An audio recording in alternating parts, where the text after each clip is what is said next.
Hello and good morning everyone and welcome back to my channel radiology tutorial. आज की video में हम बात करेंगे कुछ टॉप एमसीक्यूज की जो कि हमारे कॉम्पिटिटिव एग्जाम में आते हैं एंड हम कॉम्पिटिटिव एग्जाम्स के जितने भी एमसीक्यूज हैं टॉपिक वाइज सॉल्व करेंगे सीरीज में। तो बने रहिएगा मेरे चैनल पे एंड स्टार्ट करते हैं आज की वीडियो। क्वेश्चन नंबर 1 की बात करते हैं। Which biological effect of radiation are random in occurrence. ठीक है, कौन सा बायोलॉजिकल इफेक्ट है जो कि हमें रैंडमली दिखने को मिलता है। ठीक है, देखिए मोस्टली दो टाइप के इफेक्ट्स जो होते हैं हम कैलकुलेट करते हैं, डिटरमिनिस्टिक एंड स्टोकास्टिक। ठीक है, डिटरमिनिस्टिक की बात करेंगे तो ये हमारी थ्रेशोल्ड की जो वैल्यू है उस पर डिपेंड नहीं करता एंड ये हमारे जो इफेक्ट्स होते हैं हमें कुछ वीक्स के अंदर ही दिखने को मिलते हैं एक्सपोजर के बाद।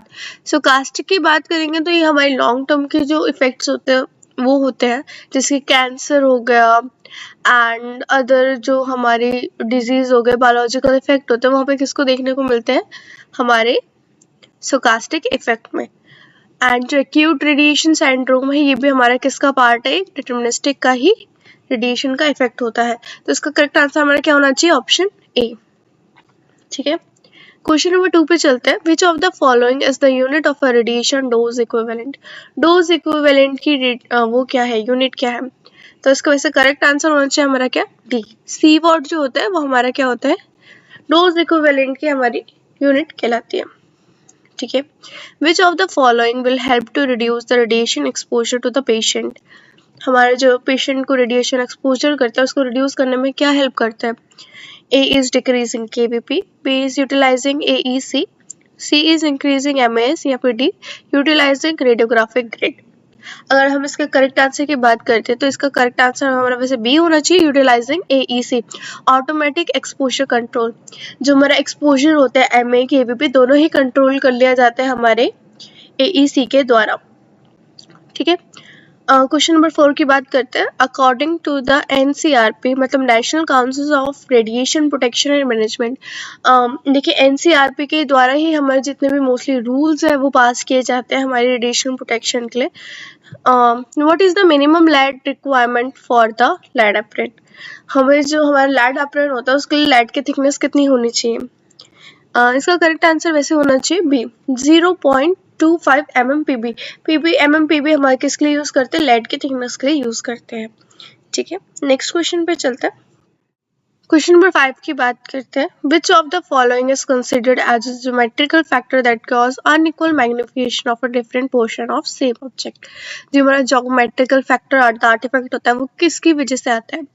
A is quantum model, B is noise, C is focal spot blur या फिर D is distortion। अगर हम इसका करेक्ट आंसर की बात करते हैं तो डिस्टोर्शन की वजह से हमारे जो ज्योमेट्रिकल आर्टिफैक्ट होता है या फिर ज्योमेट्रिकल कॉजेज होते हैं वो देखने को मिलता है। जो हमारी ट्यूब हाउसिंग होती है, ट्यूब इक्विपमेंट्स होता है, अगर वो सही से नहीं लगे होते तब हमें ज्योमेट्रिकल आर्टिफैक्ट्स या ज्योमेट्रिकल फैक्टर अनइक्वल देखने को मिलता है।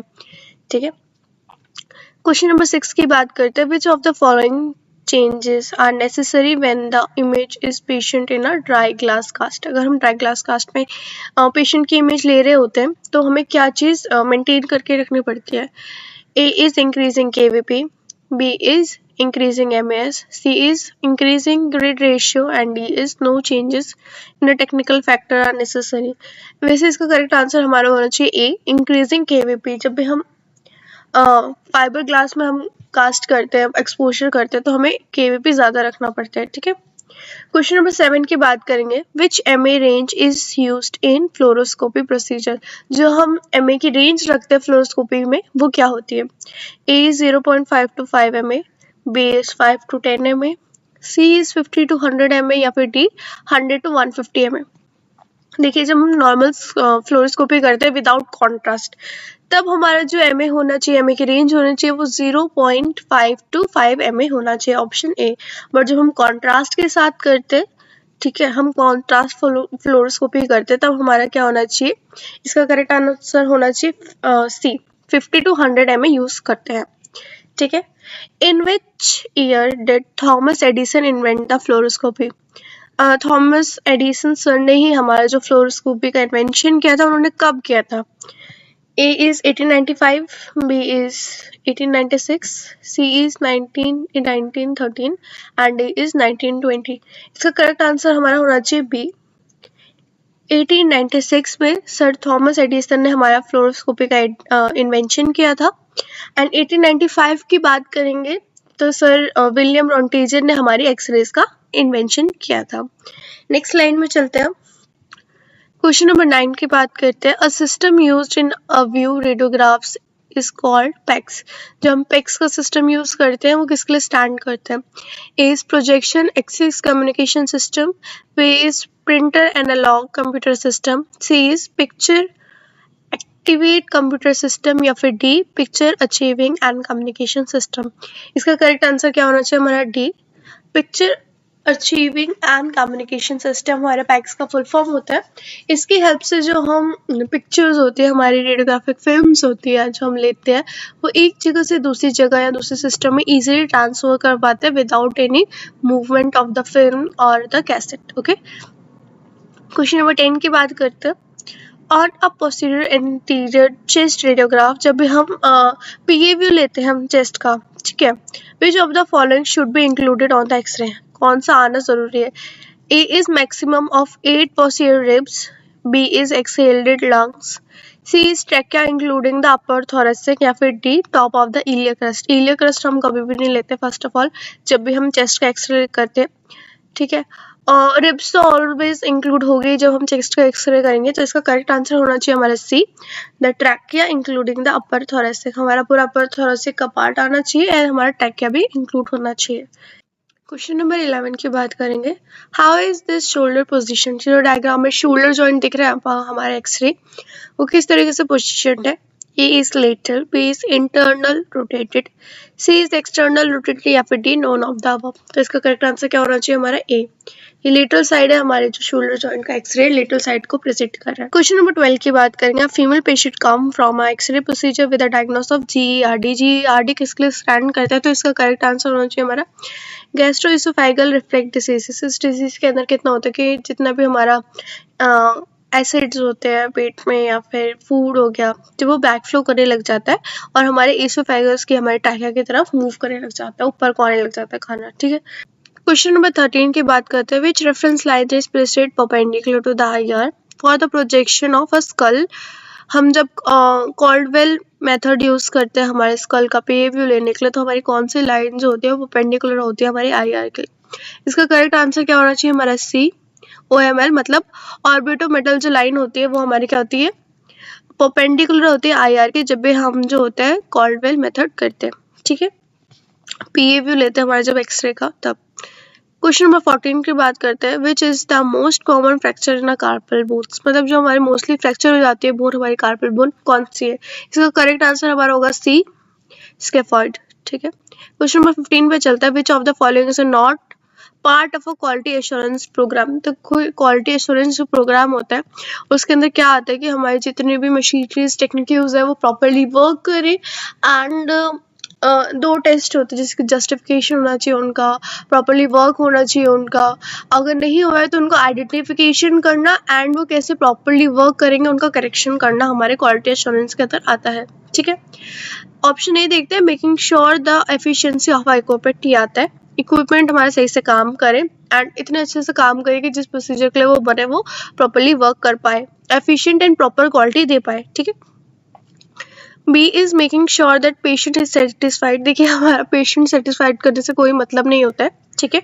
तो इसका करेक्ट आंसर वैसे होना चाहिए बी, क्योंकि इसमें नॉट अ पार्ट लिखा हुआ है, तो इसका करेक्ट आंसर हमारा होगा बी, ठीक है। क्योंकि हमें पेशेंट सेटिस्फाइड नहीं करना है, हमें पेशेंट का स्कैन लेना है, प्रॉपरली लेना है, उनकी क्वालिटी अच्छी होनी चाहिए, ठीक है। सी ऑप्शन देख लेते हैं बाकी। वैसे सी की बात करते हैं। Consist quality of a radiographic image, हाँ जी, इमेज अच्छी आनी चाहिए। D is keeping a low patient dose, yes, हमें पेशेंट डोज हमेशा लो ही रखनी चाहिए ताकि जो पेशेंट है उसको एक्सपोजर कम लगे, रेडिएशन से सेफ रहे ज़्यादा।